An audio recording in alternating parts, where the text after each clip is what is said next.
दोस्तों, आज पेश है टेराकॉन सुपर कमांडो ध्रुव। ये कवर चित्र है। ये क्राइम पार्ट एक विचित्र शक्ति कालतंत्र का अदालत जो बैठी है सुपर कमांडो ध्रुव के हत्यारे का पता लगाने के लिए और प्रकाल परम खलनायक की आपादी से विषीभूत करने के लिए।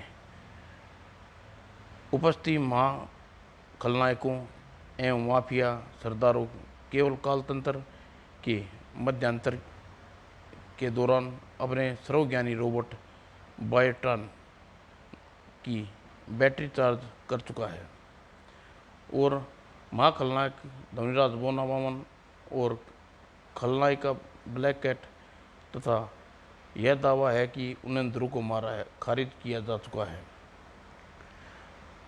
जब तक डॉक्टर वायरस, सम्राट चुंबा, शक्तिमान, चंडकाल, ग्रेट मास्टर रोबो एवं मादाम सुप्रीमा की गवाही सुनने और उसके बाद यह फैसला करेगी सुपर कमांडो ध्रुव का हत्यारा कौन है। और बायोटन कार्रवाई शुरू करो। खलनायक डॉक्टर वायरस कृपा गवाही देने पधारे। डॉक्टर वायरस, आपने सुपर कमांडो ध्रुव को कैसे मारा? मेरे पास किसी को परलोक पहुंचाने के लिए दो तरीके हैं, बैक्टीरिया द्वारा या वायरस द्वारा। एक सुपर कमांडो ध्रुव को मैंने दोनों ही ब्रह्मास्त्रों का प्रयोग किया। दरअसल मेरा प्लान सिर्फ पैसे कमाने के लिए था। सुपर कमांडो ध्रुव तो अपनी गलती को ढूंढता ढूंढता वहाँ तक आ गया था।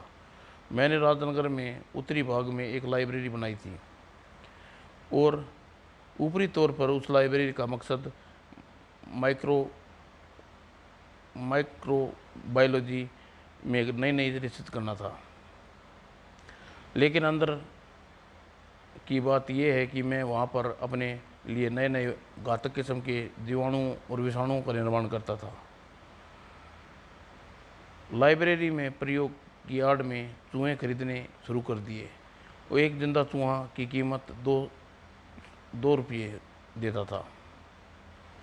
गरीब लोग चूहे पकड़कर की होड़ लग गई। लोग लाइन लगा लगा कर चूहे लाने लगे। देखते ही देखते मेरे पास हजारों चूहे इकट्ठे हो गए और इस दौरान मैंने अपनी लाइब्रेरी में प्लेग की कीटाणु बेशुमारता में बना लिए थे और आगे का काम आसान था। चूहा पर प्लेग की कीटाणु का स्प्रे करना और पूरे शहर में छोड़ देना। प्लेग ऐसी बीमारी है जो बला की तेज़ी से फैलती है और प्लेग का विकराल रूप दिखाने तो गिरती हैं लाशें और आतंक फैला। अंतर्राष्ट्रीय बस अड्डा। मौत से डरे लोग सारी बेशकीमती चीज़ें छोड़कर इलाके से यूं ही भाग निकले। पूरा इलाका खाली हो जाता है, मानो मरघट या कब्रिस्तान का दूसरा रूप। और सोचो, बायोट्रॉन उस समय कोई करोड़ का माल कितना आसानी हो लूटना कितना आसान होता जब घर का ताला तोड़ो और माल निकालो। मेरे आदमी रोग लगने का कोई डर न था। मैंने उन्हें एंटीप्लेस की दवाएं लगा दी थी। ये दवाई खाकर ही लूटने जाया करते थे और पकड़ने वाला कोई नहीं होता क्योंकि पुलिस वाले डर के मारे प्लेग एरिया में नहीं आते थे। काम जल्दी जल्दी करना था, इसलिए क्योंकि मुझे मालूम था जल्दी ही सरकार इस प्लेग से निपटने के लिए कोई रास्ता निकाल लेगी। मुझे यह खबर मिली चुकी थी कि राजनगर में माइक्रो बायोलॉजिक एक दल किसी मस्त वक्त भी प्लेग उत्तरी राजनगर में आ सकता है। मुझे उससे पहले ही दूसरी घातक बीमारी के वायरस बना लेना था ताकि बीमारी का यह दौर कभी ख़त्म ना हो। मेरे पास ऐसे किस्म के घातक जीवाणु तैयार हो गए थे और अब मेरे प्लान का दूसरा भाग शुरू हो गया था। ये लो, इसे पूर्वी राज्य में वाटर सप्लाई टैंकों में मिला दूँ। Okay boss. और मेरी बीमारी पूर्वा राजनगर में फैलेगी, इलाकों को खाली किया जाएगा और फिर हम पूर्वा राजनगर को लूटेंगे। तुम्हारा यह मकसद कभी पूरा नहीं होगा वायरस। और घूमते ही झटका सा घबरा गया। कौन हो तुम और मेरा नाम कैसे जानते हो? तुम यहाँ कैसे आए? ओह, आखिरी सवाल देता जवाब आखिरी सवाल का देना शुरू करता हूँ। यहाँ आने का कारण सीधा है और इस इलाके में इसी बिल्डिंग की लाइट जल रही थी और तुम्हारा नाम जानता हूँ क्योंकि तुम्हारी पुरानी जान पहचान है। और पहले सवाल का जवाब, मैं डॉक्टर वर्सिंग और ब्रह्मानव। मैं यहाँ पर माइक्रो बायोलॉजिस्टिक की एक टीम लेकर आया था जहाँ रोग फैलाने के कारण तुरंत पता चल गया और घबराहट में चिल्लाया, ब्रह्मानव, डॉक्टर वायरस के बारे में जानने के पड़े। डॉक्टर वायरस, ओह ख़त्म कर दो इसको। मेरे आदमी ख़त्म करने के लिए यह तरीका जानते थे, गोली चलाना। पर गोली उस बर्फ़ के जिस्म पर क्या असर करती, यह तब तक फीमल थ्रिल हो चुका था। आग की लपट बर्फ आग की एक लपक पड़ी ब्रह्मानव और तेरी बर्फ बदन को उबले पानी में मैं बदल नाली में बहा दूंगा। आग अगर बर्फ़ को पानी में बदल सकती है तो वायरस तो पानी भी आग को बुझा सकता है। अब तू मेरी सांसों से बचने की सोच। ओह, तोड़ डालो इस बर्फ़ के बदन को, फिर देखूं कैसे बचता है इसे। और मेरे आदमी चारों ओर से ब्रह्मांडों को टूट पड़े और बर्फ़ के टुकड़े टुकड़े कर बहादू हवा में उड़ने लगे और वर्गिस के पूरे शरीर में दरारें पड़ रही थी। 4-5 वारों में वर्गिस का पूरा बदन टुकड़े टुकड़े हो जाना था। लेकिन 4-5 वार चलने का मौका कहाँ मिला। न जाने कहाँ से आ गया शैतान का अवतार आदम का, जिसका नाम सुपर कमांडो ध्रुव। अब तुम मुझसे पूछोगे मैं यहाँ कैसे आ गया, तो दवाइयों से भरा ट्रक लेकर उत्तरी राजनगर में आ रहा था क्योंकि कोई ड्राइवर यहाँ आने के लिए तैयार नहीं था। और बस मैं उसमें से ज़रा जान पहचान करने रुक गया। लेकिन मेरे रास्ते में मुलाकात कुछ आदमियों से हो गई जो गहने और पैसे बेशकीमती चीज़ें भरा ट्रक लेकर कहीं जा रहे थे।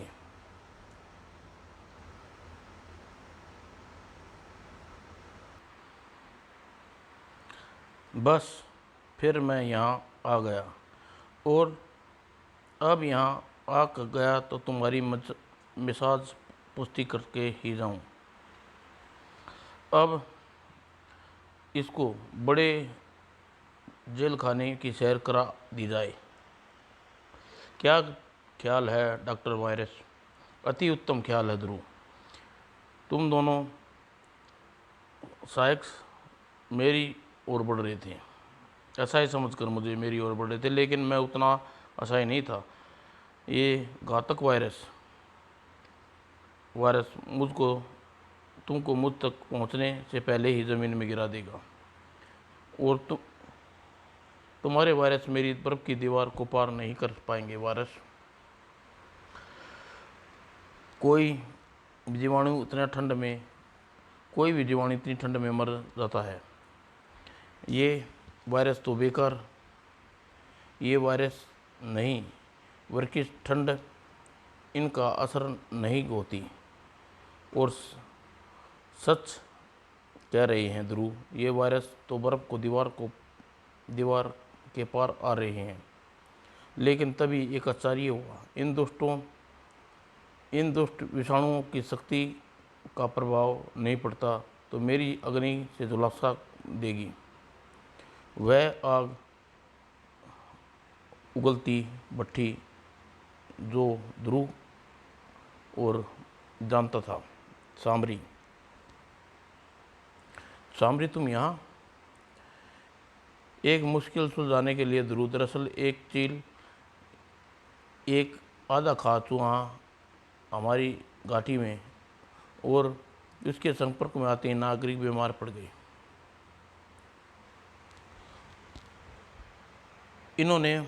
इनने इसको ठीक करने के लिए ये तोड़ कोशिश की, मगर वे जिंदगी और मौत के बीच झूल रहे थे।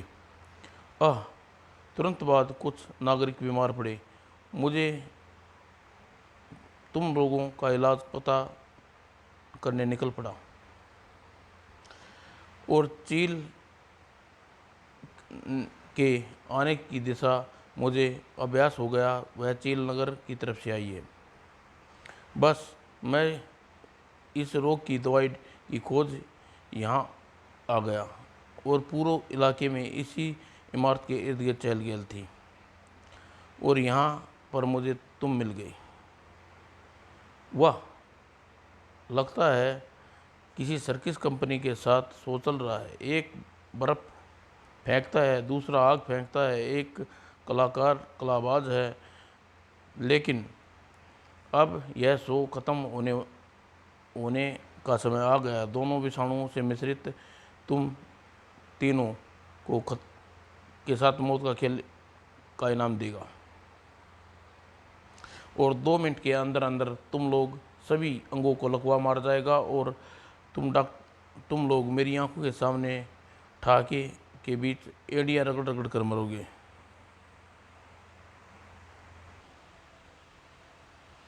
मेरे वायरसों का मिश्रण सचमुच महाघातक था, क्योंकि उस मिश्रण पर न तो गर्मी का असर हो सकता था और न ही ठंड का। और सामरी नाम का वह दैत्य भड़क उठा। मैं तुम्हें जीवाणुओं को नष्ट करने के लिए मजबूर कर दूंगा। और उसके त्रिशूल से निकली एक सर्पकार लपट मुझे हवा में उठाने की बजाय और नष्ट कर दूंगा इन जीवाणुओं के दुष्ट, वरना मेरी ज्वाला तुझे नष्ट कर देगी। उसकी जुबान लड़खड़ाने सी लगी थी और उसकी ज्वाला गायब हो गई। ओह, यही मौका है अपने दुश्मनों को ख़त्म करने का। और मेरा मिश्रण अपना असर दिखाने लगा। ख़त्म कर दो इन तीनों को जल्दी। मेरे आदमी उनकी ओर लपके, लेकिन वह एक आकृति ली। अचानक आश्चर्यचकित रह गए। गजब की इच्छा शक्ति थी सुपर कमांडो ध्रुव में। मेरे वायरस मिक्सचर का असर उसके अंग अकड़ चुके थे। बदन बुखार से तप रहा था, लेकिन तब भी वह मेरे आदमियों को कहरपन पर टूट पड़ा और उसको प्लेग मरीजों की तरह ज़मीन में गिरा दिया। अरे पर क्यों? मैं कारण नहीं समझ पाया रहा। आदमियों को हारने के बाद उनकी मौत निश्चित थी।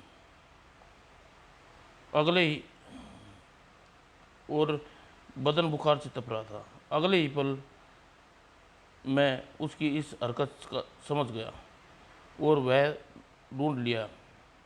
वह यह देख रहा था कि वायरस मुझ पर या मेरे आदमी पर असर नहीं कर रहा, इस कारण का पता लगाना चाहता था। और वह कारण था हमारी जेबों में रखी सोडियम से भरी पारदर्शी शीशी। और रेडियम से निकलने वाली रेडियो एक्टिव किरणें वायरस के साथ ही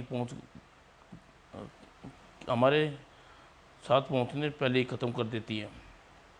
गजब की फुर्ती से उसने जेब में सी जेब की शीशियों को निकालकर ज़मीन में पटक दिया और उसमें निकलने रेडियो एक्टिव किरणें उन शरीरों समाई वायरसों को तेज़ी से नष्ट करने लगी। और बटन दबते ही अल्फा मैग्नेटिक किरणें पूरे कमरे में भर दिया और फिर पूरे कमरे में भर गई। मेरा मुंह खुला का खुला रह गया। मुझे अभ्यास भी नहीं था कि कोई इंसान मेरे वायरसों को मिक्सर से हमले से बच सकता है, लेकिन मैंने भी अपना सबसे भयानक अस्त्र बचा कर रखा था। और मेरे बचे हुए वायरस, ओह, मेरा अल्ट्रा एनर्जी लाइडर, ये वायरस तो हवा में मौजूद थे, उनको मेरी स्टेप एनालाइजर किरणें के स्पर्श पाते ही आकार बदलने लगा।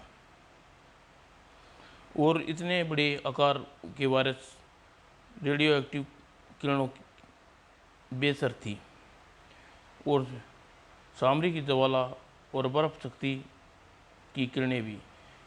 मेरा वायरस मिक्सचर अजय था और परेशान एक थी। इतने बड़े आकार के वायरसों मैं भी नहीं बच सकता था, वरना यहाँ रुककर इन तीनों की मौत का तमाशा ज़रूर देखता। और बाहर निकलकर मैंने लाइब्रेरी का एकमात्र दरवाज़ा बंद कर दिया। अब लैब में को कोई बाहर नहीं निकल सकता था। और बाहर निकलने के बाद निकट आते ही मुझे सायरन की आवाज़ सुनी। वो शायद ध्रुव द्वारा पकड़े गए मेरे आदमी पुलिस को लैब का पता बता दिया था, लेकिन मैं वहाँ रुककर उन तीनों की लाशें नहीं देख पाया। पर इतना पक्का है कि वे तीनों मेरे वायरस के हमले से नहीं बच सकते थे और बचने का रास्ता था भी नहीं। बस ऐसे में ध्रुव मरा गया और उसके साथ सामरी की विशिंग में मारे गेहूं के साथ गुण भी पिस गया। यानी आपने ध्रुव की लाश को नहीं देखा? अरे, लाश को देखने की क्या जरूरत है? तुमको उन तो तुम वक्त उसको तो तुम उसी वक्त लाश समझ लो। उसके पास बचने का कोई रास्ता न था। तुम सर्वज्ञानी हो, तुम बताओ कैसे बच सकता था? मैं तो आपको यह नहीं बता सकता, लेकिन इनका जवाब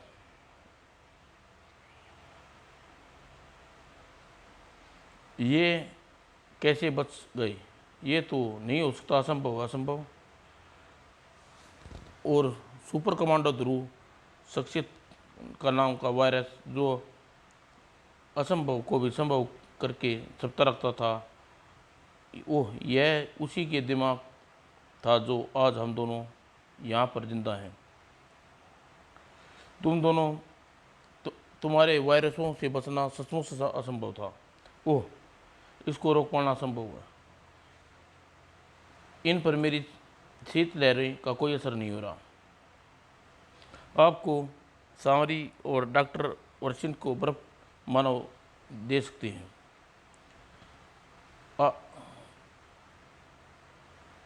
को बर्फ मानव दे सकते हैं और तुम्हारे वायरसों से बचने सचमुच संभव था।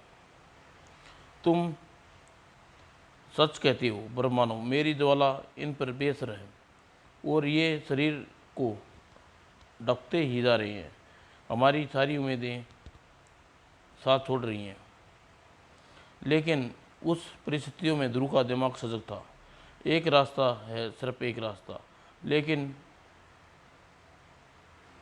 लेकिन तुम दोनों को अपनी शक्ति का इस्तेमाल करना पड़ेगा।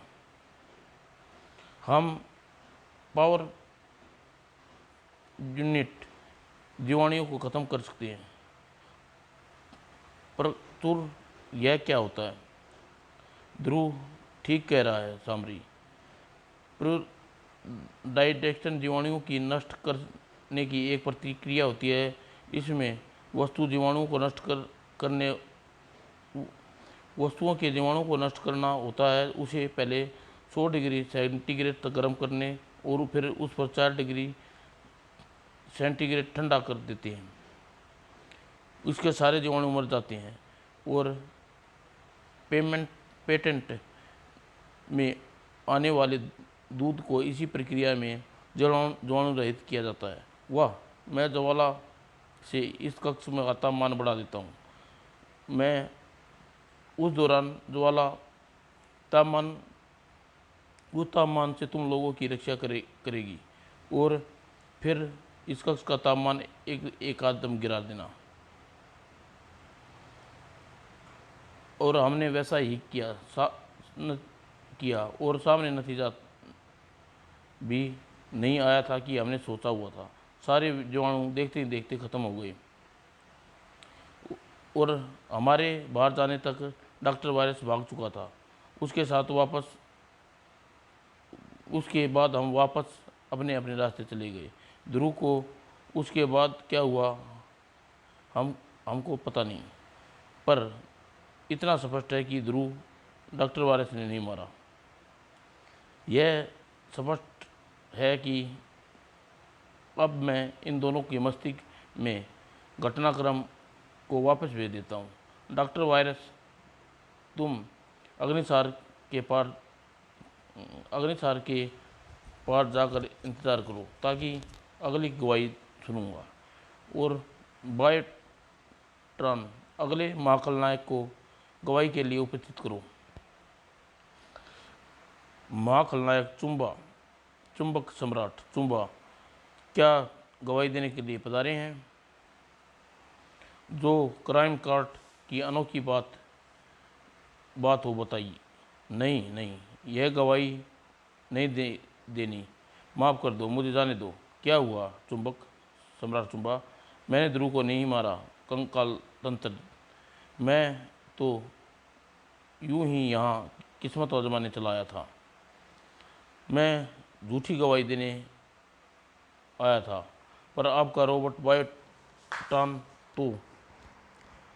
तो कोई भी गलती तुरंत पकड़ लेता है।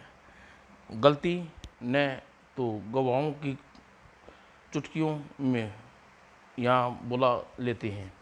मैं गलती मानता हूँ, कान पकड़ता हूँ, मुझे जाने दो। उप, यह महाखलनायक होकर भी ऐसी बचकानी हरकतें क्यों कर रहा है? बायोट्रॉन, यह घबरा गया है स्वामी, अतिरिक्त आतंकित हो गया है।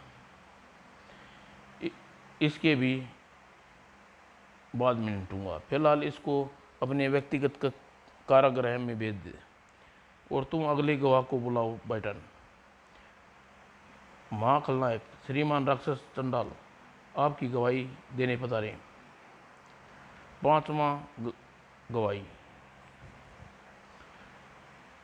श्रीमान चंडकाल, सुपर कमांडर ध्रुव को कैसे मारा?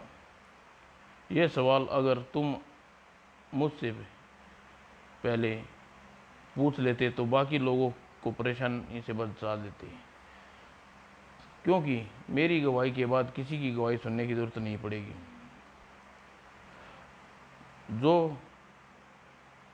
जो हो गया उसे बदला नहीं जा सकता। श्रीमान चंडकाल, आप अपनी गलती सुधार लीजिए। आप हमारी गलती सुधार दीजिए। मैं यानी मेरा शरीर स्वर्ग नगरी में कैद था, लेकिन मुझे कैद में रखना असंभव था। मैं आखिर वहाँ से भाग निकला। मैंने अपने सैकड़ों साल की ज़िंदगी में सिर्फ 2 बार शिकस्त खाई है और एक बार शिकस्त खाते खाते बचा था। तीनों एक बार तुम एक शख्स के कारण हुआ। सुपर कमांडो ध्रुव, पढ़िए किरंगी का कहर, सामरिक ज्वाला, चंडाल की वापसी। और कहीं पर कुछ कमी जरूर थी, वरना राक्षस जाति के आखिरी वंशज को मात देना देना खेल नहीं है। राक्षसों के राज्य में पूरी दुनिया पर फैलने का मेरा सपना अब तक अधूरा था, और अब एक रास्ता शेष था, राक्षस गुरु धन्ना यक्ष की शरण में जाने का। और हे धनारक्ष, अगर कि इसी पल आपके दर्शन नहीं हुए तो पृथ्वी पर मौजूद आखिरी राक्षस चंडकाल के शीश आपकी चरणों में लौटता नजर आएगा। और अपनी प्रतीक्षा पर अटल था। अगर इस तरह मौत खाकर जीने का कोई मतलब न था। मेरी गर्दन पर फरसा धरने का लहू की धार नीचे टपकने लगी। लेकिन राक्षस गुरु धनाचार्य की मेरी मौत मंजूर न थी। बोलो चंडकाल, आखिर तुम्हारी क्या अवस्था आ पड़ी है? राक्षस गुरु धन्नारक्षक की जय हो। मैं राक्षस गुरु को अपनी समस्या बताता चला गया। तुम्हारी बार बार हार का कारण है पुत्र चंडकाल। पुत्र, मैं ध्रुव में अंतर के बावजूद सत्य एवं न्याय और शक्तियों के साथ अपनी दुष्टाधिक शक्ति विजय नहीं पा सकता, और बगैर उसके रास्ते से हटाए तुम पृथ्वी का राक्षस राज कभी कायम नहीं कर सकते। ब्रह्मांड में दूसरे ग्रह पर राक्षस राज सिर्फ इसलिए कायम है क्योंकि वहाँ सत्य और न्याय नहीं है। मुझे ध्रुव पर विजय पाने का कोई रास्ता बताइए गुरुदेव। ध्रुव पर विजय पाने के लिए तुम्हें अपने अंदर कुछ सत्य और न्याय शक्तियों को सोखना होगा। सत्य और न्याय वह मेरे भी अंदर हैं। सोचकर ही उल्टी आती है गुरुदेव, कोई और रास्ता नहीं है। नहीं वत्स, यह काम तुझको करना ही होगा ध्रुव, तभी तुम ध्रुव के बराबर हो पाओगे। ये सत्य और न्याय की शक्ति मैं सोखूंगा कैसे? यह पृथ्वी पर सब कुछ सत्यानिक प्राणी है जिसके अंदर अद्भुत शक्ति है। तुम उन अद्भुत शक्तियों को खींचनी होगी, और उन शक्तियों के साथ साथ तुम सत्य और न्यायिक शक्तियाँ भी खींच जाएगी। ये अदृश्य शक्तियाँ वाले कौन हैं गुरु? कई हैं।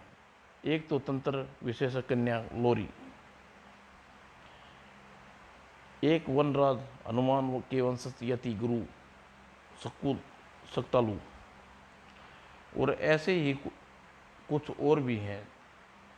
मैं तुमको इस सिद्धि देता हूँ कि तुम उसकी शक्ति सोख लोगे।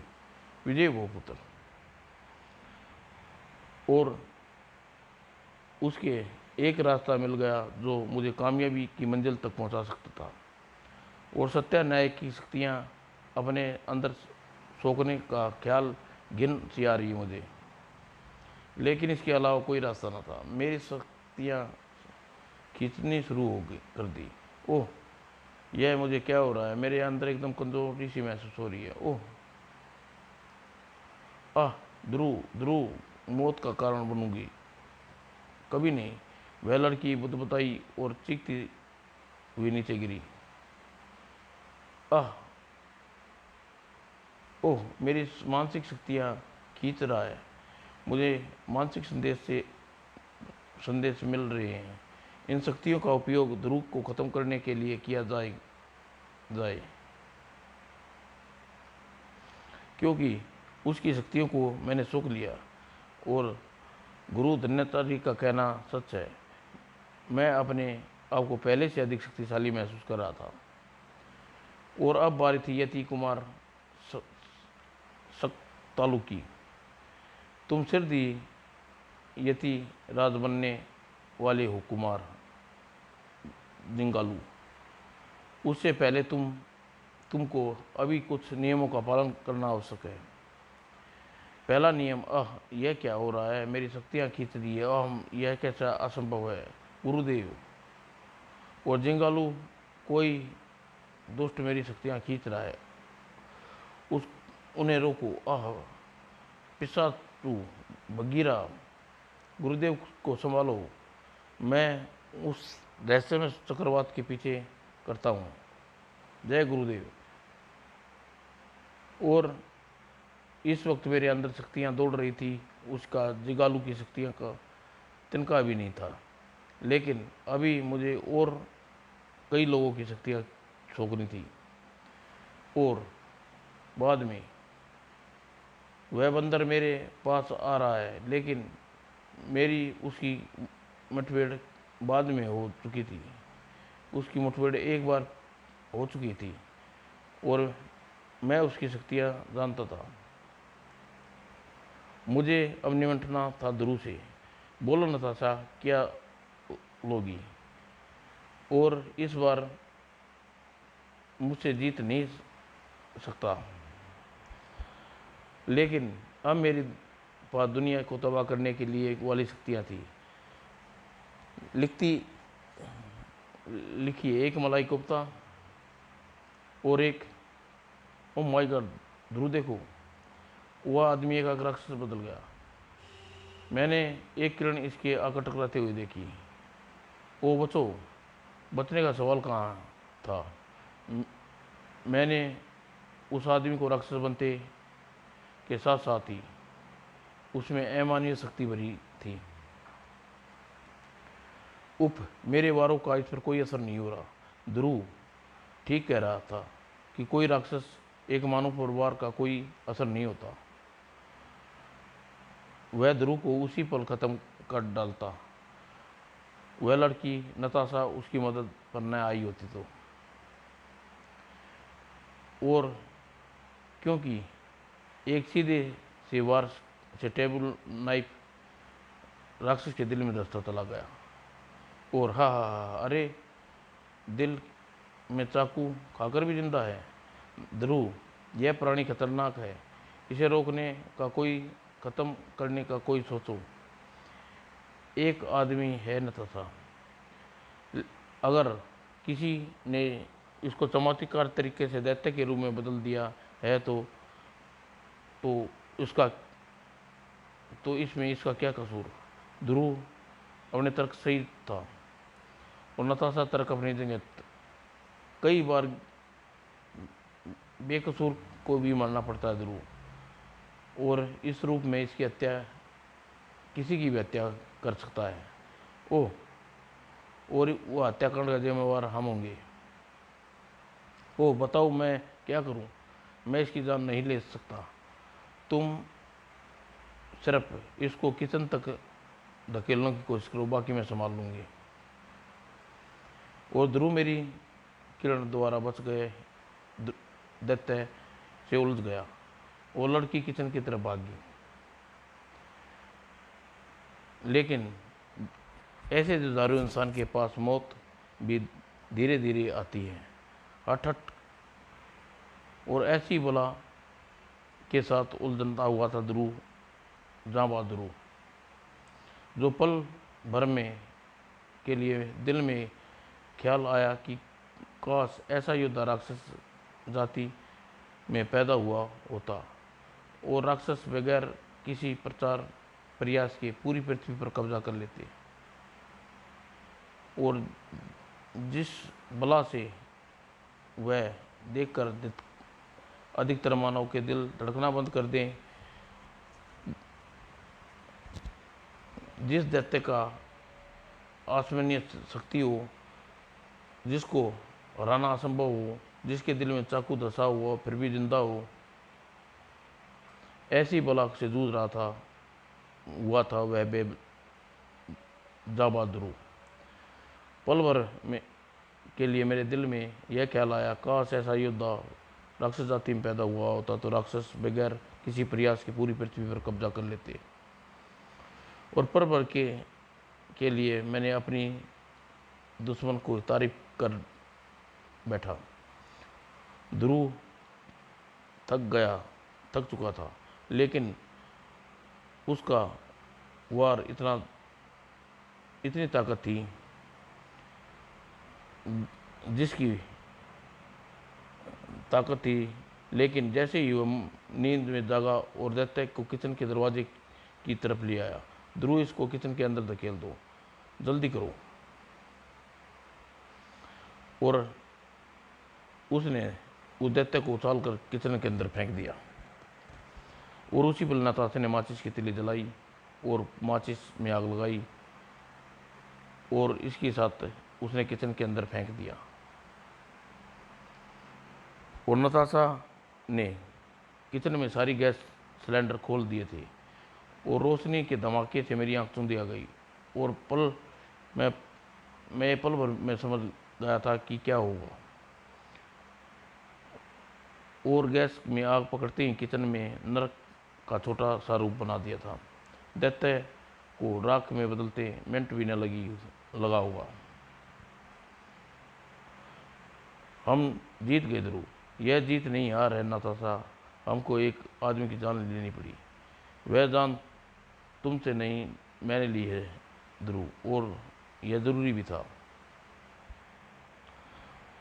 वह क्या देखो, अरे अरे लावा, जमीन के लावे फुहार निकल रही है। कैसे? यह जरूर किसी शैतान का काम है, उसी का जिसने वेटर को दैत्य बना दिया। आओ देखते हैं। और बाकी लोग लावे की तरह फुहार से दूर भाग रहे थे, लेकिन वे दोनों उस लावे की तरफ। ध्रुव देखो, लावे के बीच कोई शख्स खड़ा हुआ। चंडकाल, हाँ चंडकाल, तेरे अकाल, सुपर कमांडो ध्रुव। अब मैं समझ गया कि यह शैतानी लीला तुम्हारी थी। अब तू चंडकाल नई शक्तियों को लेकर एक से एक बढ़कर नमूना देखेगा। कमाल की इच्छा शक्ति है ध्रुव में। मुझे इसकी मायावी कवच को लावे के गर्म से हटा बचाए हुए है। इस लावे की भीषण गर्मी कैसे बर्दाश्त कर पा रहा है, यह समझ से बाहर की बात थी। वह किसी भी पल मेरी तरफ लपका और अपनी भीषण शक्तियों के बावजूद भी मैं खतरा मोल लेना नहीं चाहता था। उसके वार उस लावे में फुहार उबलने लगे और उसमें गजब की फुर्ती थी। एक शोला भी नहीं छू पाया था और मैं अपनी ओर बढ़ता चला पड़ा। मेरे एक इशारे पर आग के शोले भीषण रूप धारण कर नाच उठे। ध्रुव, इंद्रलीला समाप्त होने का वक्त आ गया था, लेकिन मेरा बदन हवा में उड़ता लावे के ऊपर सोते में गिरा। वह लड़की नताशा, जो ध्रुव की जान खतरे में देखकर अपनी जान बिदाव पर लगाने चली आई थी। और पल भर के लिए मेरा दिमाग चकरा गया और दिमाग चकराती मायावी कवच की परत पिघलने लगी। मगर मैंने तुरंत ही संभल कर अपने कवच की परतों को मोटा कर दिया और मेरे शरीर उसी लावे का हिस्सा बन कर रह जाता। उसी के पल दोनों खुश हो गए। उस पल के लिए वे दोनों खुश हो गए। ध्रुव, तुम ठीक हो ना? हाँ, सिर्फ बदन में थोड़ी सी जलन महसूस हो रही है। तुम्हारा दुश्मन चक्र काल अब खत्म हो चुका है ध्रुव, और उसे खत्म होते ही लावे को भरना भी खत्म हो गया। ओ नताशा, मुझे मारने कर अरमान अपने दिल में लिए अब तुम एक साथ मरोगे। लावे का बहिष्करण शैतान से बचना असंभव था, लेकिन वह उन दोनों के पास पहुंचकर पहले हवा में घूम गया था, लेकिन अद्भुत यांत्रिक यंत्र में समा गया जिसे पकड़े हुए थी लोरी। तुम यहाँ कैसे आई?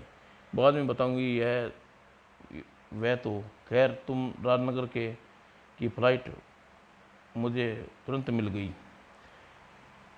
मुझे अभ्यास हो गया था कि मेरी मानसिक शक्तियाँ कोई दोस्त चुराई है, पर मानसिक शक्तियों न होने के बावजूद भी मेरे उस दोस्त के मंत्रों को काटने वाला मांत्रिक यंत्र बना सकती थी हूँ। और जैसा यह प्रिंस पिरामिड, इसके अंदर मांत्रिक रुद्राक्ष का हर बार निष्फल कर देगा। उस लड़की लोरी ने ठीक कह रही थी। उसकी मांत्रिक रुद्राक्ष में सचमुच मेरे वारे को काट सकती थी क्षमता थी, पर मैं ऐसी स्थिति में तैयार था। मेरा वार रोक सकती है लड़की, तो अब वार नहीं करूँगा। वार करेगा मेरा गुलाम। मेरी महान शक्तियों, अपनी चरम सीमा पर पहुँचो और पृथ्वी, आकाश, जल, वायु, अग्नि, मेरा हुक्म मानो।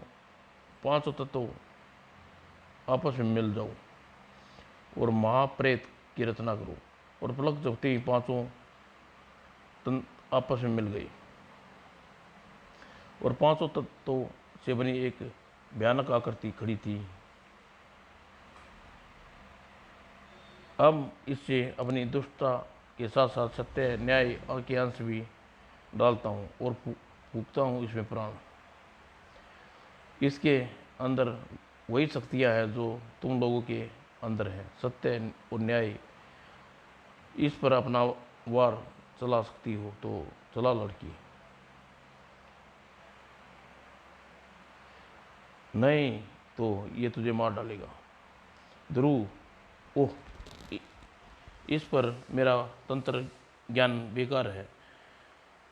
इसको अलग अगर कोई रोक सकता है तो तुम हो, लेकिन कैसे लोरी? मेरे वार से इसको पता नहीं, इसका पता भी नहीं चल रहा।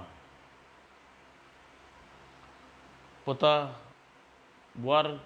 कैसे चलते हैं? प्रेत का पूरा शरीर वज्र का है और शरीर कठोर था और उसमें अमानवीय शक्ति थी।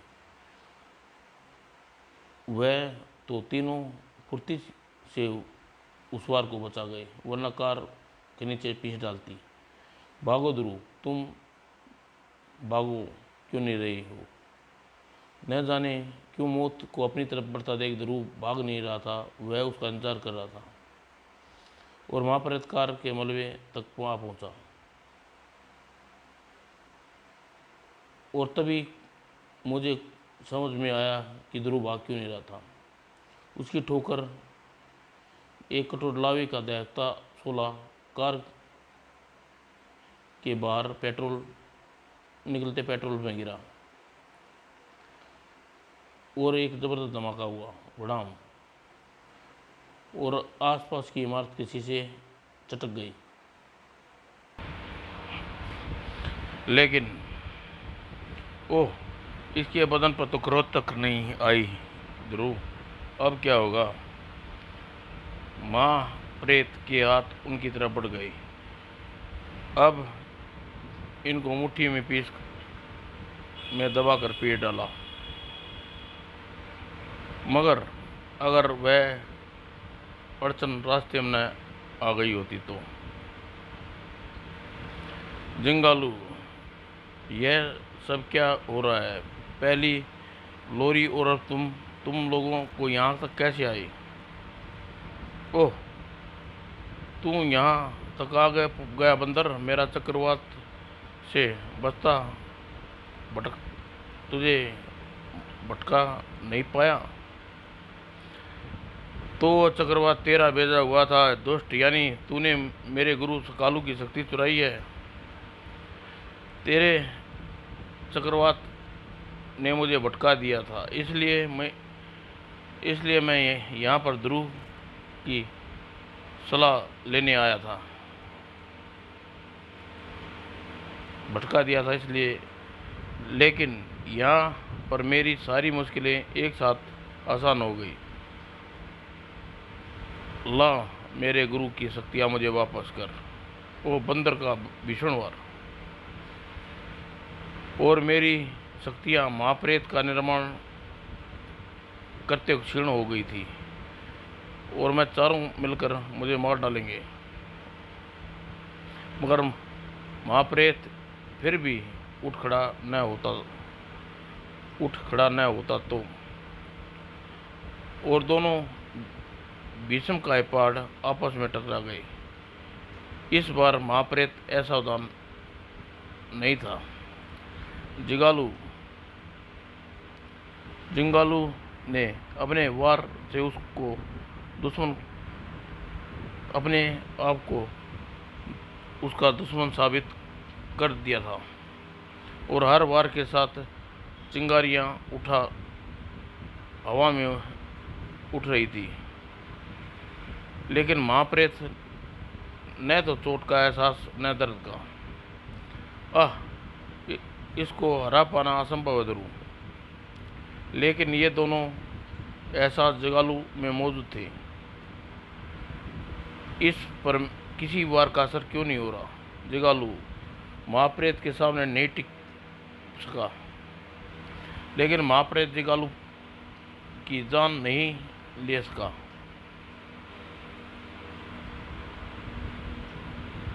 ध्रुव ने इस बार अपनी जान खतरे में डाल दी। इस महाप्रेत का ध्यान अपने मुख्य दुश्मन की तरफ खींच लिया था। भागो ध्रुव, जगालू नहीं जीत पाया, इससे हम भी नहीं जीत पाएंगे। भागना समस्या का हल नहीं न था। हमें मजबूत चीज हर मजबूत चीज एक कमज़ोर दरार होती है, इसमें भी होगी। अचानक ध्रुव की आंखें चमक उठी। समझ गया, इसके माथे में चमका गोला इसकी कमजोरी स्थान है। और जब मैंने इसके माथे पर पत्थर फेंका तो इसने उसका हाथ से बचाया था, जबकि बाकी वारों को यह ध्यान तक नहीं दिया था। अब उस गोले पर पहुंचकर उसे नष्ट करना होगा, यही एकमात्र रास्ता है। मैं समझ गई ध्रुव।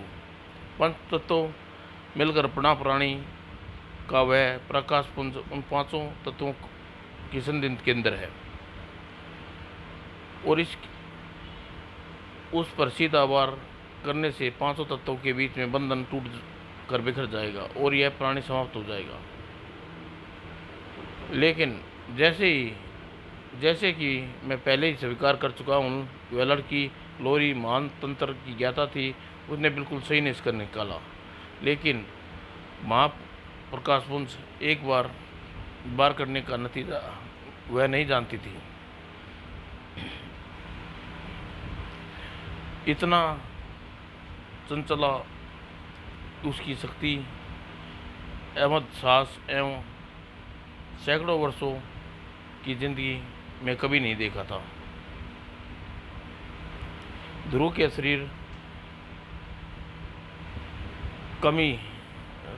शरीर कभी लहराता, कभी उछलता, कभी झूलता हुआ महाप्रेत के मस्तक के ऊपर बढ़ रहा था और महाप्रेत की उसको रोक पाने की हर कोशिश नाकाम हो रही थी। और ध्रुव उसकी पकड़ में नहीं पा रहा था और ध्रुव का निशाना उसकी पहुंच के अंदर आ चुका था और पल भर के लिए ध्रुव भी ठंड गया। शायद यह प्रकाश पुंज पर वार करने का परिणाम सोच रहा था, लेकिन फिर भी उसका बदन हवा में लहराया गया और उसका जूते प्रकाश पुंज पर तेज प्रहार और एक बहुत तेज बेआवाज़ चमक उभरी और पल भर के लिए रात सूरज निकल आया। और लोरी तो सोचना सही था, संधि वस्तुओं का प्रहार करने पर बंधन टूट गया था। महाप्रेत के पांचों तत्वों अलग अलग हो गए थे, लेकिन उसके साथ साथ चारों के शरीर के पांचों तत्वों ने शरीर के भी पांचों तत्व अलग अलग हो गए थे। और सुपर कमांडो ध्रुव के जिगालू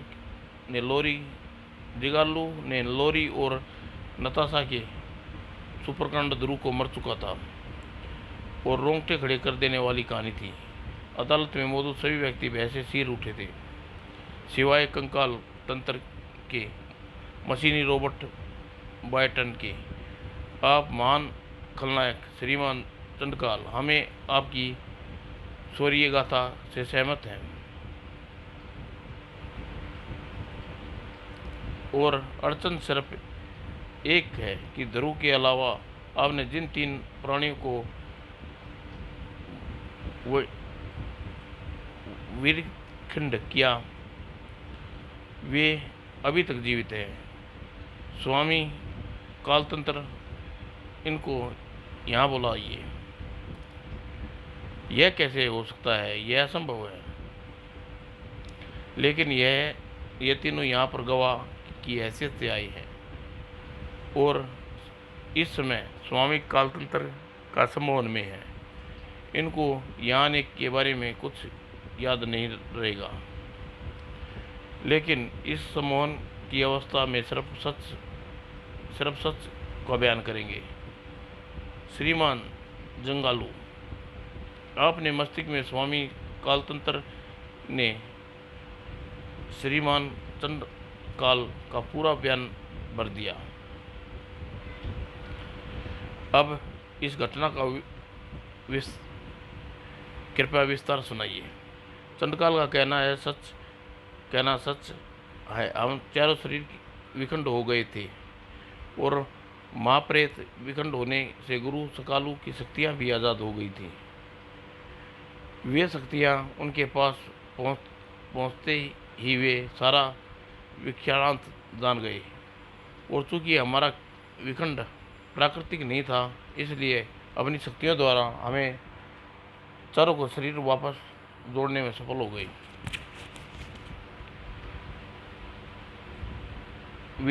विदा के बाद, वहाँ से विदा होने के बाद ध्रुव से नहीं मिला। उसके बाद ध्रुव का क्या हुआ हम नहीं जानते। धन्यवाद श्रीमान, आप वापस अपने जिंगालू भेज सकते हैं। श्रीमान कालतंत्र। और कालतंत्र ने अपनी शक्तियों से नताशा और जिगालू और लोरी को वापस भेज दिया। आपका बयान सही भी था श्रीमान चंडाल, और गलत भी। आपने सुपर कमांडो ध्रुव को मारा और नहीं भी मारा। भाग्य ने आपके साथ अन्याय किया, परंतु आपके दिल में अपने लिए एक विशेष स्थान पैदा हो गया है। आप हमारी विशेष आरामगाह में विश्राम कर सकते हैं। बाकी गवाही सुनने के बाद हम आपसे कई बातें करेंगे। अवश्य है कालतंत्र, अगर हम तुम साथ मिल जाए तो ब्रह्मांड हमारे कदमों पर झुकेगा। चंडाला के जाने के बाद बायटन, अगला गवाह खलनायक को सिद्ध बुलाओ। और खलनायक ग्रेट मास्टर रोबो, कृपया गवाही देने पता नहीं। और श्रीमान ग्रेट मास्टर रोबो, कृपया आप बताने का कष्ट करेंगे आपने सुपर कमांडर ध्रुव को कैसे मारा। सवाल खत्म होते ही रोबो के गले में एक ठाका उबला। हा, मेरे सवाल में कोई गलती रह गई क्या मिस्टर रोबो? ओह नहीं बायटन, दरअसल मैं बहुत देर से अपनी हंसी रोके हुए था, किंतु यही सवाल दूसरे विलनों के बार बार करते जा रहे हैं और बदले में एक से एक बढ़कर गप्पे सुना रहे थे। जबकि सच्चाई सिर्फ यह है, सुपर कमांडो ध्रुव को ग्रेट मास्टर रोबो को हाथ मारा है। आप अपनी कथा सुनाने के उत्सुक है श्रीमान रोबो? मेरी कहानी बड़ी सीधी सादी सी है, लेकिन यह एक सच्ची और लच्छेदार गप नहीं। सुपर कमांडो ध्रुव का सबसे पुराना दुश्मन ग्रेट मास्टर रोबो दुनिया का नंबर 1 आतंकवादी संगठन। मेरी ध्रुव से 3 बार मुठभेड़ हुई है और 3 मुठभेड़ों में बर्बादी की कगार पर ला खड़ा किया। मेरा संगठन 3 दिन हो गया। मेरे कई आदमी पकड़ गए और कुछ ध्रुव से डर से संगठन छोड़कर संगठन में दोबारा बनाने के मुझे पैसे की जरूरत थी, इसलिए मैंने व्यापारी बन गया, अवैध हथियारों का व्यापारी। मेरे हथियार किराए पर चलाते अफगानिस्तान के गुलिरार संगठनों को मैंने हथियार सप्लाई किए। उनका काम ख़त्म होने के वही हथियार पंजाब चले गए, वहाँ से कश्मीर और न जाने कहाँ कहाँ। श्रीलंका गुरिल्ला को भी कोई हथियार सप्लाई किए हैं। इसमें डबल फ़ायदा था। एक तो मेरे हथियार मेरे पास वापस आ जाते और फिर आ जाती उससे किराए की मोटी रकम। मेरे पास पैसे का भंडार जमा हो गया। श्रीमान रोबो, आपके व्यापार की हिसाब किताब जानने के इच्छुक नहीं है। हम यह जानना चाहते हैं, आपने श्रीमान ध्रुव को कैसे मारा? मैं भी यहाँ बकवास करने नहीं आया।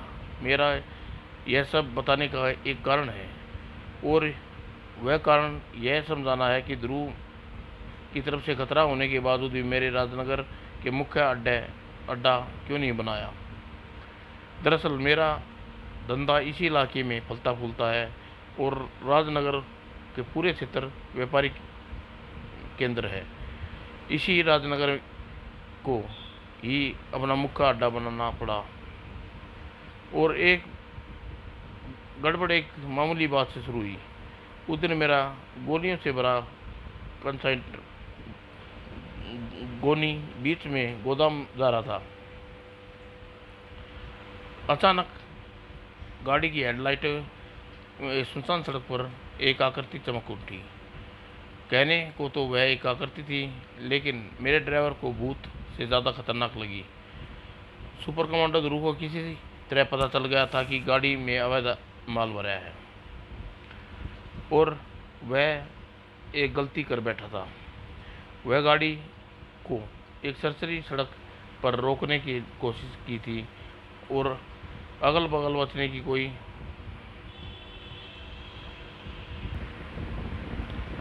भय से कांपते ड्राइवर ने एक्सीलेटर पर को फर्श पर दबा दिए थे, और एक टक्कर से ही ध्रुव के चीथड़े उड़ जाने थे। शायद ध्रुव को अपनी मौत की जल्दी थी। उसके हाथें एक्सीलेटर पर घूम गई और दोनों गाड़ियां चंद फुट के फासले पर थी। ड्राइवर के चेहरे पर मुस्कुराहट खेल रही थी। अब वह सुरक्षित था। इस टक्कर से किसी का नुकसान होना था सुपर कमांडो ध्रुव का। मगर मतलब अगर टक्कर हो पाती तो। ड्राइवर के चेहरे पर फैली मुस्कान इतनी जल्दी वापस सिमट गई, इसका अंदाज़ा मैं बिना बताए लगा सकता हूँ। और भय से कांपते हुए एक्सीलेटर और तेज बढ़ाने लगा। अब वह मुझे पहले ही पूरा दबा हुआ था, और इसके बावजूद ध्रुव इतनी तेज़ी से पीछे आ रहा था कि मानो गाड़ी खड़ी हुई है, और उसकी तेज़ी से आते जैसे ईंट उठा ली, और एकाएक निशाना ईंट को पहिए और गाड़ी की बाड़ी के बीच में फंसा दी। और पल भर में पहिया जाम हो गया और गाड़ी लहरा कर बगल की दीवार से टकराई और ध्रुव तेज रफ्तार से आती मोटरसाइकिल न रोक पाया और वह मोटरसाइकिल भी टकरा कर नीचे गिरी। मेरे आदमी के पास भागने का मौका मिल गया था। उसने मुझे सबसे बड़ी मूर्खता यह कर दी कि वह अपने अड्डे की तरफ भागा, उसका अड्डा यानी मेरा गोदाम, और बीच बीच में पीछे मुड़कर देखता भी जा रहा था और गोदाम में एक झटके के अंदर घुस गया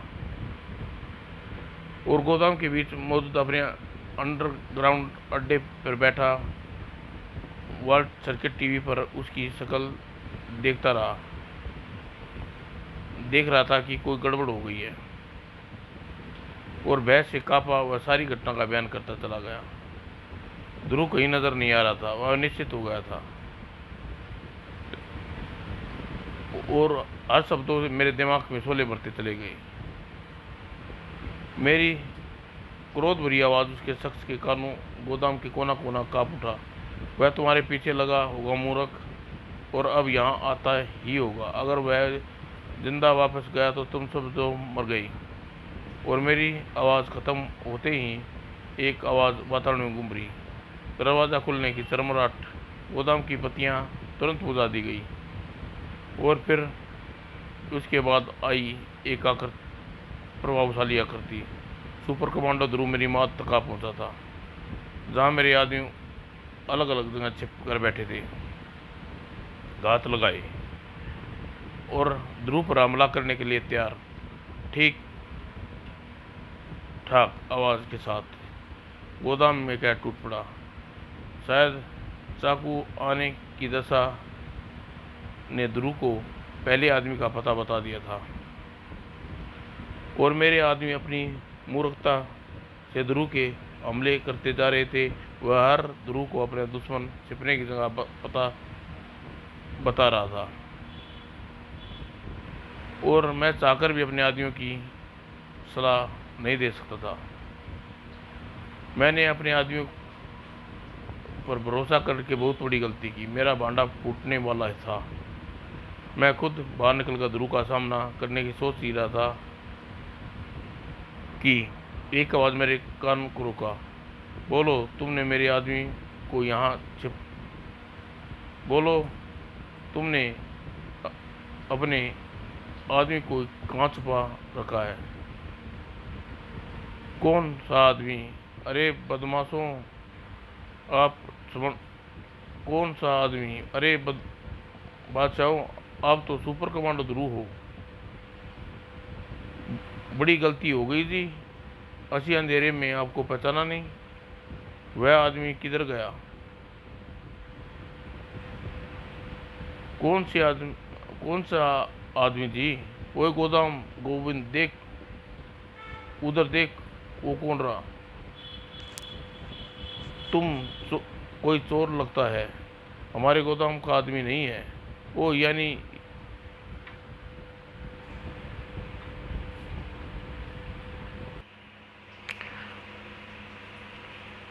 ये अवैध गोलियों से भरे एक गाड़ी को लेकर भाग रहा था। एक गोली न जाने कैसे गाड़ी से गिर पड़ी, एक कुत्ते ने उठाकर मुझे तक पहुंचाई और इस गाड़ी का हुलिया भी बताया। बस वहीं से मैं इसके पीछे लग गया। आप तो जानवर से बात कर लेते हैं, कमाल है जी। इसको ले जाओ साहब जी। मार मार कर स्मगलिंग करना बुलवा दियो। मेरे आदमी गोविंद का दिमाग अच्छा साबित किया और उसने पूरी स्थिति को काबू से संभाल लिया और ध्रुव को ड्राइवर के साथ चला गया। मैं जानता था कि मेरा ड्राइवर अपना मुंह कभी नहीं खोलेगा। फिर भी मेरे गोदाम को अगले दिन वहाँ से हटाने का इरादा कर लिया और निर्णय एकदम फिट सही था। अगले दिन अखबारों में मुख्य कारनामा छपा था। सुपर कमांडो ध्रुव तस्करों के गिरोह को पकड़ा और उसने मेरे गोदाम का जिक्र भी था और उसी रात हमने उस गोदाम को खाली करने की तैयारी शुरू कर ली थी। कल तूने बहुत अच्छा नाटक किया गोविंद, तुझे इसका भरपूर इनाम मिलेगा। बम्बैया फिल्म इंडस्ट्री ने बहुत स्ट्रगल किया है बॉस, मौका मिला तो अमिताभ बच्चन की भी छुट्टी कर देंगे। ठीक है, अभी चलकर ट्रक जल्दी से माल लदवा। सारा काम अंधेरे में ही हो रहा था और गोविंद माल को लदवाने के लिए आगे बढ़ने ही वाला था कि तभी ट्रक के पीछे चरपराट हुई और चांद की रोशनी में एक पीली और नीली पोशाक चमक उठी और ध्रुव को पहले एक शक हो गया था। ध्रुव को तो पहले ही दिन शक हो गया था, इसलिए वह दोबारा गोदाम में छानबीन करने आया था और मेरे पास छिपने का मौका नहीं था। हमारा सारा सामान हमारा आमना सामना हो गया, पर न जाने क्यों मुझे देखकर ध्रुव घबरा सा उठा। ग्रैंड मास्टर ओटो, तुम? उसकी बात मैंने उसको एक पल की मोहलत न दी। मेरी लेजर आई चमक उठी और ध्रुव का सिर धड़ से गायब हो गया। वातावरण में जलने की बू भर गया, लेकिन उस बू का मुकाबला दुनिया में इत्र से नहीं कर सकते थे, क्योंकि सुपर कमांडो ध्रुव के मरने की खुशी थी। ध्रुव की लाश मेरे सामने पड़ी थी। ध्रुव मारा गया, मेरा दुश्मन ध्रुव को और ध्रुव की लाश को वहीं छोड़कर हम वहाँ से चल दिए। जाने से पहले मैंने गोदाम में अपने रहने के सारे सबूत मिटा दिए थे।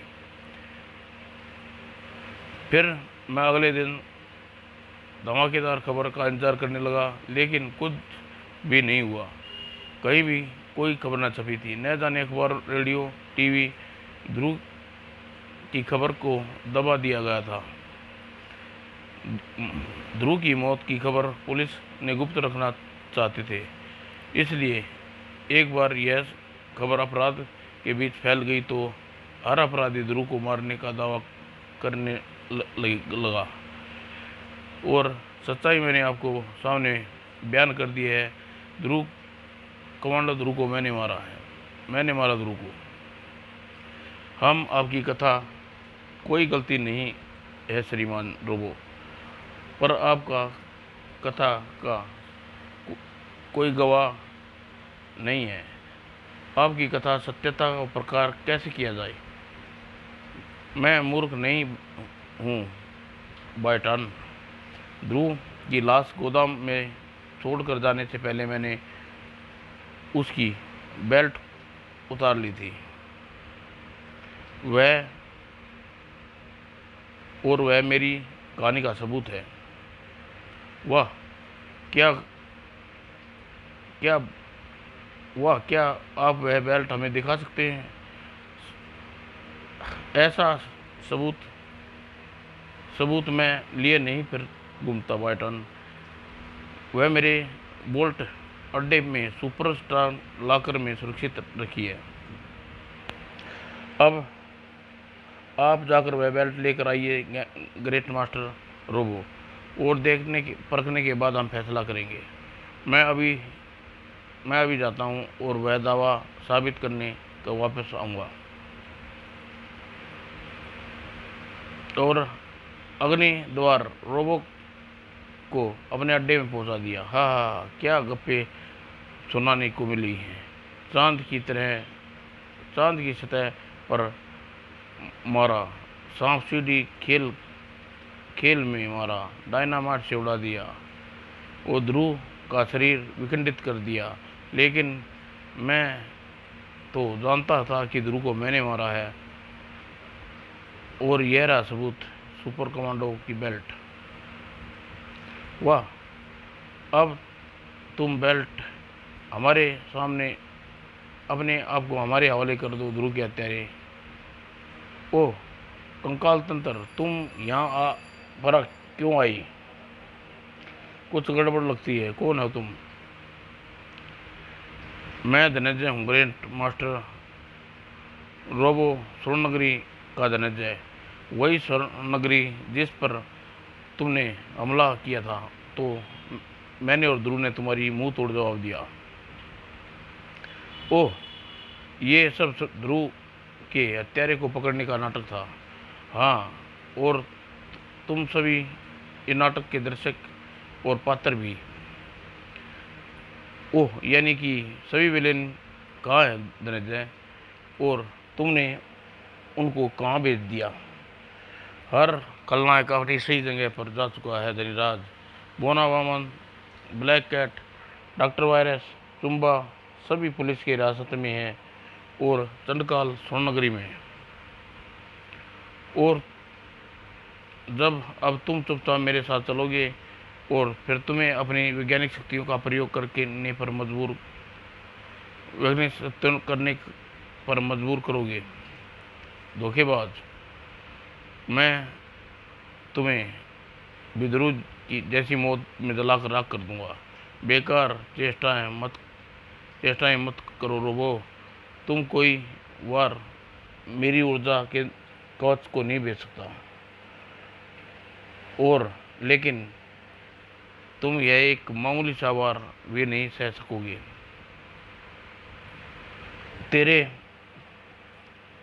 मैं तेरा ऊर्जा कवच को नहीं भेज सकता, परंतु एक गलती कर रहा है तेरे जूते धातु के हैं और यह फर्श धातु का बना है और इस पर और तेरे जूते फर्श के बीच सुरक्षा कवच नहीं है। अब तू 440 वोल्ट का करंट झेल नहीं पाएगा। वो झटका सचमुच भयानक था। धनंजय का अंग थरा उठा और उसका दिमाग बेहोशी की सलाब में डूबता चला गया और साथ ही उसका ऊर्जा कवच भी समाप्त होने लगा। अब मुझे तुझे ध्रुव के पास भेज दूंगा धनंजय, लेकिन इससे पहले रोबो की लेजर किलर किरण धनंजय के कोई सुराग का शरीर पर सुराग कर पाती। ओह बायटन, तो तू अब अपने स्वामी की रक्षा करेगा? लेकिन रोबो तेरे जैसे रोबोटों को बचपन में ही तोड़ डाला और अब तेरी धातु के बने शरीर को परतों प्याज की तरह छिलकेगा। बायटन की लेजर किरणें से बचने की कोशिश नहीं की, बल्कि उसके मशीनी हाथ खुद व खुद अपनी कलाई उधेड़ते चले गए और परते दर परते उखड़ने लगी। वो रोबो की एकलौती आंख फैली गई, सांस नाक से रुकते रह गई, आवाज़ गले में अटक गई। अपनी जिंदगी का सबसे आश्चर्यजनक दृश्य देखकर वह ध्रुव बायटन थे। तुम जिंदा कैसे हो ध्रुव? असंभव, मैंने तुम्हें मार डाला था, तुम कैसे बच गई? सोचो तुमने ठीक से हत्या करने तक नहीं आती रहो। इतना बड़ा धोखा, इतना बड़ा सारे अपराधियों को एक साथ धोखा दिया गया। लालच करोगे तो धोखा खाओगे। यही दुनिया राज्य करने और लालच ने नहीं तुम लोगों को ये हालत में पहुंचाया है। पहली बार तो शायद वहीं तो पहली बार तो शायद नहीं गलती रह गई, लेकिन ध्रुव इस बार गलती नहीं होगी ध्रुव।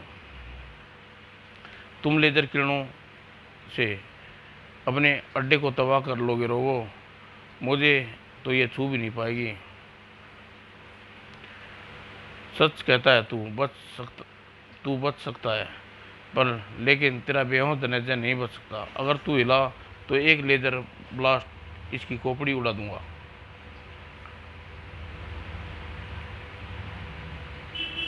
ध्रुव के पास रुकने के अलावा कोई चारा न था। हाँ, रुक गया। दोस्त के पीछे अपनी जान खतरे में डाल तेरी पुरानी आदत है। ले 2 हथकड़ियाँ, एक अपने दोस्त के हाथ में डाल दे और दूसरी अपने पैरों की। वो ठीक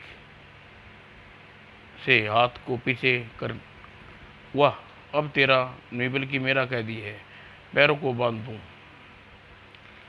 और अपनी मौत को बचकर दिखा लड़के।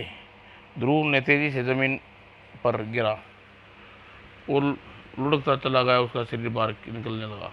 हाँ, भागता है रहेगा, भाग कर कहाँ तक जाएगा। अब मुझे भागने की जरूरत नहीं है। रोबो को धनंजय से दूर ले आया। अब रुक क्यों गया रोबो, वार कर ख़त्म कर दे मुझे। और झुलझाट में रोबो की आंख चमकी उठी और आज़ाद। और अगले पल ध्रुव के हाथ भी आज़ाद। रोबो मुझे पर लेजर किरणें का वार कर रहा है।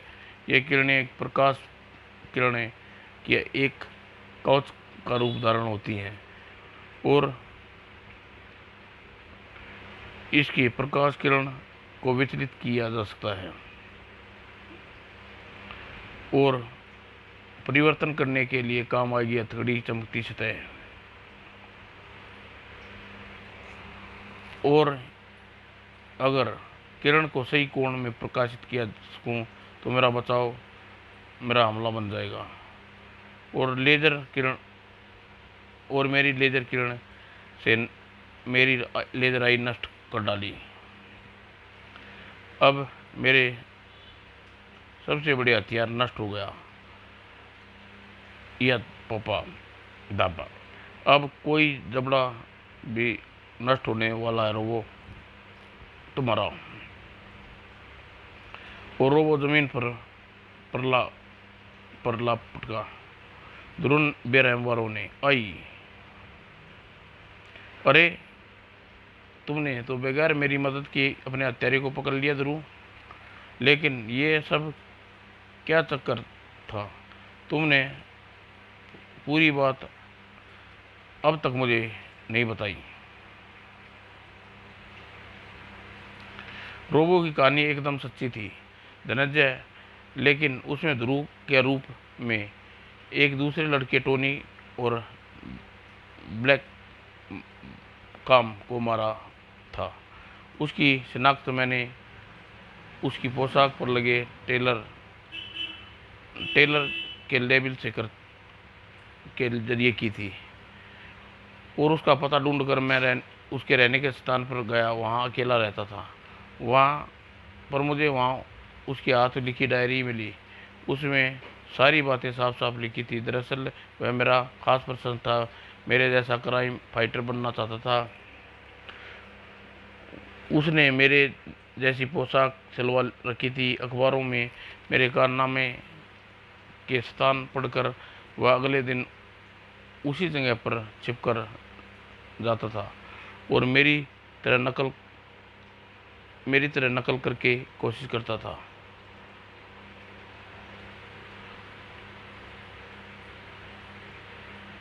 ऐसे में वह ग्रैंड मास्टर रोबो से टकरा गया। रोबो अंधेरे में उसकी हरकत नहीं देख पाया और टोनी ब्लैक काम को ध्रुव समझकर उसने ख़त्म कर दिया। मुझे इस बात का कोई सबूत नहीं मिला कि टोनी को किसने मारा था, लेकिन उसके शरीर पर मेरी पोशाक से यह स्पष्ट हो गया था कि मेरा खास दुश्मन ने मारा है। बस फिर क्या था, मैंने अपने मरने का खबर फैला दी और तुम्हारी वैज्ञानिक शक्तियों की मदद से क्राइम कार्ट बना दी। मैं जानता था कि टोनी ब्लैककॉम की हत्या का सही ब्यौरा अपने असली हत्यारे को ही पता होगा और वह हत्यारा ग्रेट मास्टर रोबो निकला। सुप्रीम कोर्ट की गवाही सुनने की जरूरत नहीं पड़ती। तुम्हारी स्कीम सचमुच काबिल थी ध्रुव, लेकिन फिर भी हमारा काम पूरा नहीं हुआ। अभी हमारे माफिया के 20 और सुप्रीमो के सुप्रीमो के ठिकाने सही ठिकाने पर पहुंचना है। फिर देर कैसी, आओ धनंजय, आओ चले। और फिर राजनगर में भारत की दुनिया की खुशी की लहर दौड़ गई। सुपर कमांडो जरूर जिंदा है। समाप्त दोस्तों।